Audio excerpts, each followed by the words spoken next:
One of the ways that we recommend that we fill the screw holes required is once you've countersunk your screw hole, you really need a nice wooden plug of the same material that you're laying your decking board out of. So here we have a bit of pine, and here's the plug cutter. This is what it looks like.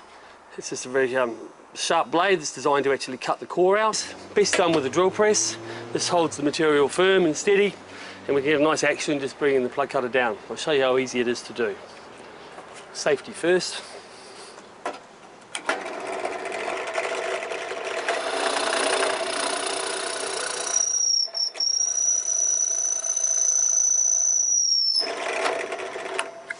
So once you've cut your plug, it's quite simple. You just need a little screwdriver or some little device there, and you just flick that little puppy out, and there she is. Well, I can get her out there for you. There it is. So there's your plug.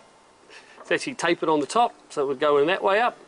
There's a little taper, make it easy to put in the hole. It's best if you see the grain here. When you install that, you'll be able to align it with the grain so that it all runs in the same direction. When it's smoothed off, you won't even know it's there.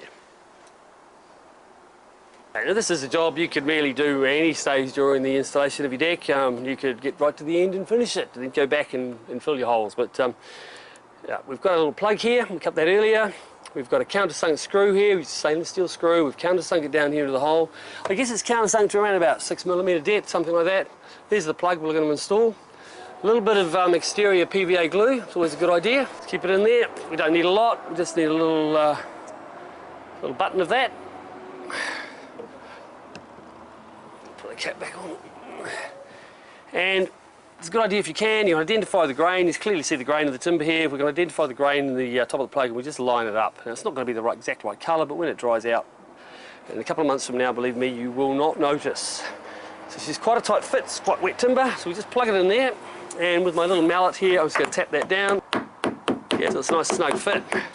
Now normally what I'd do is I would leave that for the glue to harden, and then I'd come back and trim it off, but for our purposes today, it's just as easy for me to grab a chisel and I'll just bring it into the side here. I can give it a little bit of tap and take a little bit off, and then I can just work down and trim that puppy down.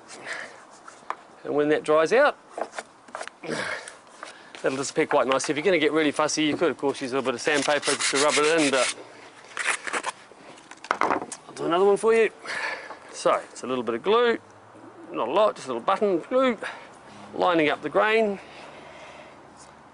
Pop it tight, this one. We'll see how we go. Oh, she's tricky. Come on, stop. Give it a little bit of a tap. Like I say, recommend that that's now left to go off. Come back maybe tomorrow and trim those off. And that's a lovely way to finish off the outer perimeter of the boards. Remember, we're only doing this on the very last board or the very first board up next to the house.